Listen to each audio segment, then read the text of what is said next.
On est en huitième. On est en huitième. On est en huitième les gars, salam alaikum, j'espère que vous allez bien, j'en fais trop. Et alors, on a connu l'Europa League 2 années de suite, vous allez pas m'empêcher d'être heureux ce soir. Je suis fâché, on aurait dû être premier. Voilà, on commence par là, on aurait dû être premier. On va pas chercher à droite à gauche, on aurait dû gagner ce match aujourd'hui, on était chez nous, il n'y avait pas Lookman. Pourquoi t'as pas mis Koubarsi, flic? Pourquoi t'as pas mis Koubarsi? Bref les gars, on est qualifié en huitième de finale. C'est l'essentiel. On est arrivé dans les deux premiers.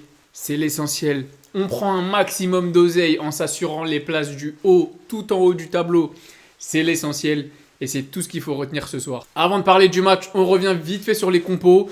Je sais que beaucoup d'entre vous, vous avez regardé le match d'un œil. Vous avez mis votre combiné haram.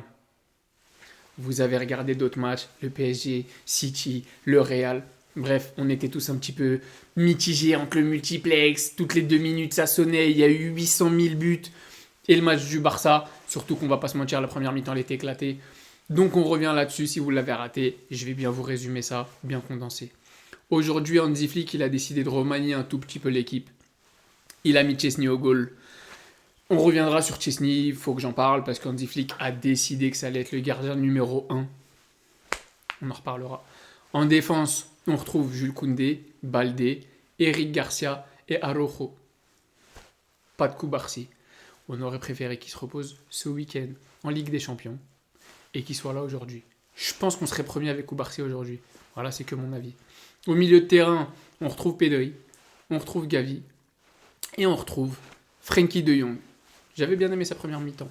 En attaque, la classique, la rafale, Lewandowski en pointe, Lamine Yamal, Rafinha. Honnêtement, la compo, satisfait, même si, comme je vous ai dit, voilà, c'est le dernier match. Il y a une première place à aller chercher. On sait que Liverpool a laissé tous ses cadres au repos. On savait qu'il y avait une possibilité que Liverpool perde. Et pour moi, je ne vais pas dire que c'est une faute professionnelle. On aurait dû faire tout pour aller chercher la win. Je ne dis pas que c'est pas ce que Flick voulait, mais je dis qu'on aurait dû aligner Araujo, Koubarsi. Pour moi, c'est le seul vrai bémol que je mets sur cette compo. Bien évidemment, Iñaki Peña également. Aujourd'hui, on se retrouve dans une situation où je dois retourner ma veste. Je l'ai déjà dit, Iñaki Peña, pour moi, c'était pas un gardien qui devrait être titulaire au Barça, etc. Ce qu'on a vu pendant son intérim, voilà, il m'a plu. Et alors, ce qu'on a vu les derniers matchs de Szczęsny, comme je l'ai dit et je le répète, 5 matchs, 5 victoires avec Szczęsny, ok, on les voit les matchs. On les a vus les matchs. Désolé pour moi, Iñaki Peña, aujourd'hui, il aurait dû être récompensé. Et Szczęsny n'aurait pas dû être titulaire. Il fait pas forcément des bons matchs. Vous allez me dire, oui, mais contre Benfica, il nous sauve à la dernière minute. Mais oui, mais pourquoi il nous sauve? Pourquoi on était en galère? À cause de lui. Donc le problème, c'était lui à la base. Régler un problème que tu as créé, ça fait pas de toi un héros. Si tu n'avais pas créé ce problème, il n'y en aurait pas eu, tout simplement. Surtout qu'il coûte 2 fois plus qu'il sauve. Mais bref, je tire pas sur Szczęsny forcément, parce qu'aujourd'hui, voilà, il n'y a pas, même s'il fait pas un match exceptionnel, grandiose ou quoi, je trouve juste que le comportement d'Hansi Flick vis-à-vis d'Iñaki Peña, il est pas cool. Il est pas très classe, surtout quand on regarde les performances sportives qui laissent vraiment dans le doute. Honnêtement, à la place de Peña, le soir, chez moi, avec ma femme, mais c'est sûr, je le traite Flick. T'as vu? Il m'a pas fait jouer. Il pue la merde, Szczęsny. Mais je regardais des mixtapes YouTube de Szczęsny chez moi. Les yeux tout rouges en train de me dire, mais pourquoi je joue pas? Regarde ses sorties. Il a tiré dans Baldé. Bref, je serais en train de péter un plomb. Donc moi, c'est vraiment là-dessus que j'ai pas été super fan. Maintenant, on perd pas le match du tout aujourd'hui par rapport à ça. Même si on le perd pas, mais pour moi, c'est une petite défaite parce que, voilà. Les gars, nouveau format de Ligue des Champions. Le Barça finit premier. Bordel. Ça aurait été mémorable, non? Nous, soi-disant, l'équipe, l'année dernière, on sort comme des gogoles face au Paris Saint-Germain sur l'ère d'Araujo. Les 2 années précédentes, on se retrouve en Europa League. Voilà, on sait comment ça s'est passé. Nous qui avons tant galéré en Ligue des Champions, qui avons vécu tant d'injustices, tant de choses dures à vivre, revenir comme ça, nouveau coach, nouvelle saison, nouvelle année, premier, ça aurait été beau. Honnêtement, on aurait, comme les Marseillais disent, on aurait été à jamais les premiers. Ce titre, on l'a offert à Liverpool ce soir. Mais allez, l'Atalanta a quand même proposé. On va pas mentir, parce que je sais que dans la tête de beaucoup, l'Atalanta, c'est pas un gros, c'est pas le Bayern, c'est pas le Real, c'est pas City. Ils sont devant eux, en fait. Et pas pour rien. Ils sont devant eux. Ils sont très forts en Serie A. Ok, aujourd'hui, il n'y a pas Lookman. Ne pensez pas que l'Atalanta se résume juste à Lookman. C'est une très bonne équipe, avec un très bon collectif, avec un très bon coach, même si Baldé ne le connaît pas. Honnêtement, aujourd'hui, ils font un match. À aucun moment, ils ont baissé les bras. On ouvre le score. Ils reviennent au score. On reprend l'avantage. Ils reviennent au score. Ils cherchent même à un peu aller chercher la victoire. On aurait pu et dû aller chercher cette victoire. Le troisième but, on aurait pu le mettre. Il y avait de la place, on va pas se mentir. Maintenant, aujourd'hui, le vrai problème pour moi, il est simple. Je vais être français avec vous, clair, limpide. Robert Lewandowski. Je ne lui mets pas du tout le match sur le dos ou quoi que ce soit. Ne vous méprenez pas. Mais je trouve qu'aujourd'hui, le Barça, qui des fois se retrouve beaucoup en Ligue des Champions à jouer en transition, à la différence de la Liga où on a beaucoup plus la possession et on peut se permettre de jouer beaucoup plus haut, Robert Lewandowski est un problème tactique. Il court aussi vite que moi, le frère. Tu peux pas mener une contre-attaque avec un Robert Lewandowski. C'est pas possible. Et regardez bien, que ce soit sur le but, c'est Rafinha qui part comme une flèche et Lamine Yamal qui le suit. Et sur plusieurs actions, à plusieurs reprises aujourd'hui, on s'est retrouvé dans des situations de but ou de situations dangereuses sur des centres, sur des contres. Lewandowski, il n'est pas là. Parce que je ne vais pas lui en vouloir, c'est pas de sa faute, Meskin, il a 37 ans, la vitesse, ça n'a jamais été son atout premier. Mais le problème, c'est quand tu as un jeu basé sur de la transition rapide, comme le Barça l'a fait pas mal de fois en Ligue des Champions cette saison, bah ouais, Lewandowski, c'est pas adapté. J'aurais préféré voir Fermin en faux neuf, j'aurais préféré voir Ferran, des joueurs de profondeur capables de prendre le dos de la défense, capables d'apporter un petit peu de vitesse dans le jeu. Et je pense qu'aujourd'hui, sur le côté offensif, le problème se situait là. Sur le côté défensif, Ronald Araujo. Alors bien qu'il fasse un très bon match, je souligne, parce qu'il y en a beaucoup qui vont s'attarder sur la deuxième partie de ce que je vais dire. Ronald Araujo, il a tendance des fois à un peu trop couvrir les hors-jeux. Je lui laisse un petit peu de temps quand même parce que ça reste une tactique compliquée à assimiler. Mais il a tendance des fois à être légèrement désaxé dans l'alignement du piège du hors-jeu. Ça se ressent, on l'a même vu sur le but qu'on encaisse. Voilà. Maintenant, Araujo, il nous fait quand même un très bon match. Si vous regardez à de nombreuses reprises, c'est lui qui fait certains retours.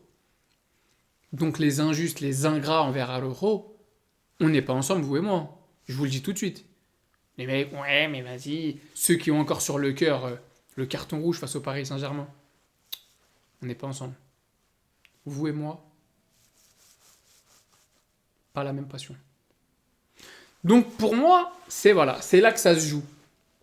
Araujo n'a pas le jeu au pied de Koubarsi.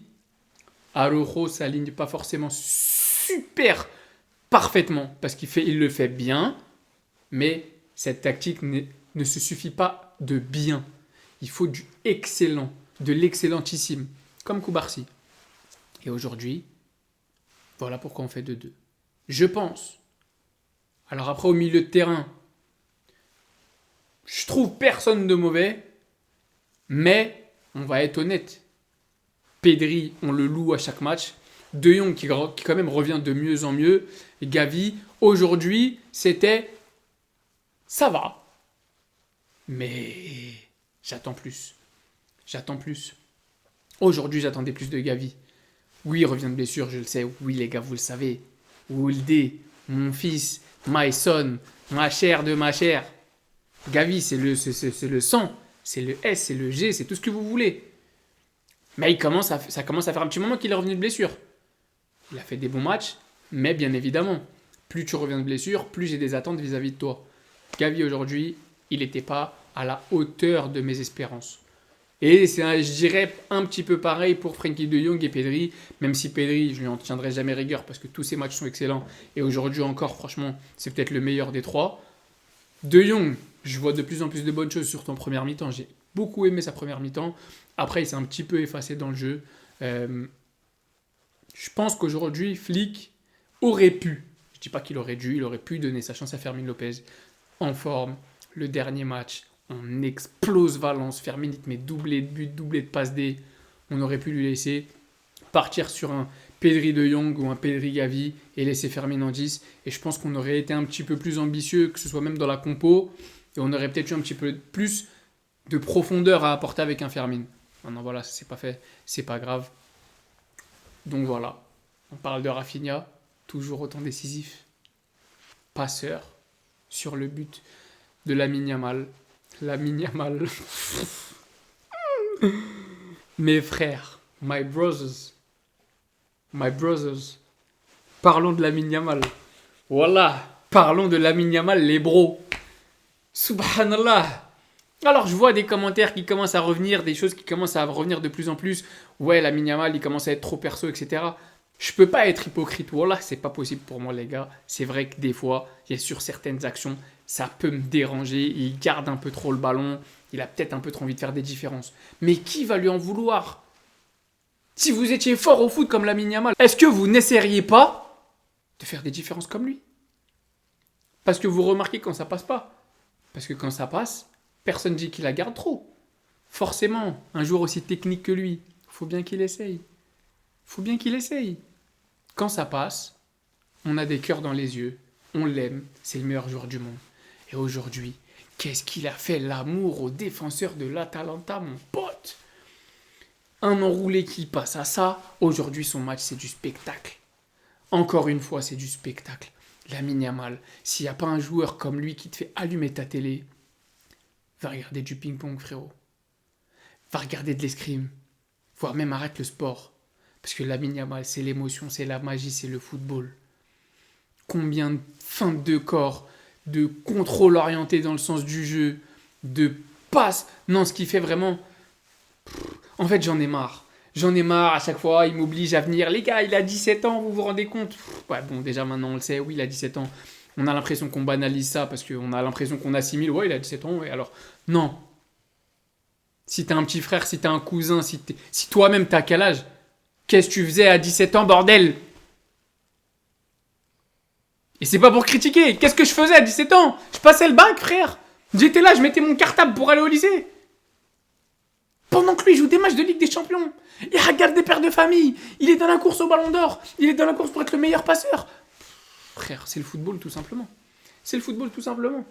Aujourd'hui, il nous fait un match. Il nous régale les yeux. À la fin, les gars, je sais pas ce que vous avez retenu du match. Je sais pas si vous avez pris du plaisir devant ce match. Je sais même pas si vous l'avez regardé avec tous les matchs qu'il y avait. Moi, ce qui m'a le plus frustré, c'est qu'on ait sacrifié la première place. Je vais être franc. Ce sacrifice un petit peu parce que je pense qu'aujourd'hui, comme il y avait la place, on aurait dû aller la chercher. Malheureusement, on n'a pas été la chercher. Mais allez, des fois, il faut se satisfaire de ce qu'on a. Alhamdulillah. Les gars, n'oublions pas ce qu'on mangeait il n'y a pas longtemps au Barça. Que ce soit dans le jeu, que ce soit dans les résultats, que ce soit dans le contenu des matchs. On a goûté à l'Europa, on a goûté à de l'élimination. Ça fait un moment qu'on n'a pas gagné un titre européen. Aujourd'hui, on finit deuxième, avec la manière, la tête haute, avec des joueurs qui font clairement partie du 11 de Ligue des Champions. Robert Lewandowski, meilleur buteur de la Ligue des Champions. Rafinha, qui est dans le top des meilleurs buteurs. Lamine Yamal, qui fait clairement partie des meilleurs joueurs. Pareil pour Koubarsi. Bref, je pourrais en citer un tas. On a un tas de joueurs qui ont fait une magnifique campagne de Ligue des Champions. Et c'est ça qu'il faut retenir. Maintenant, vendredi, c'est les tirages au sort. Vendredi, on saura qui on affrontera. De grandes chances de tomber sur une équipe française, que ce soit Brest, Monaco ou le Paris Saint-Germain. Vous le sentez tous venir depuis le début, le Paris-Barça, la revanche de l'année dernière. Vous le sentez tous venir, là, le flic, Luis Enrique. Bref, on le voit tous arriver. Gros comme une maison. Et on ne dit pas non. Cette année, on est prêt. Cette année. Bref. On verra ça vendredi après les tirages. Les gars, j'espère que vous avez kiffé. N'hésitez pas à me dire qu'est-ce que vous avez pensé de ce nouveau format de la Ligue des Champions. Moi, personnellement, j'en suis fan. Mais absolu. Seul truc qui fout l'aine, c'est d'avoir un multiplex avec 18 matchs où à la fin, bah, tu peux en suivre qu'un seul. Tu peux pas. En fait, choisir, c'est renoncer. Regarder un match, c'est ne pas en regarder 17 autres. Ça casse la tête. On peut pas avoir des yeux partout. Malheureusement, c'est comme ça. N'oubliez pas de vous abonner. N'oubliez pas de mettre la cloche pour rien rater. Vous me dites en commentaire si vous avez des vidéos que vous avez envie que je fasse. Vous me dites en commentaire s'il y a des vidéos que vous voulez que je fasse. Vous n'hésitez pas du tout. Je prendrai en compte vos commentaires, bien évidemment. Faites attention à vous. Faites attention à vos familles. On se retrouve très bientôt pour un nouveau débrief. Et surtout, Visca Barça.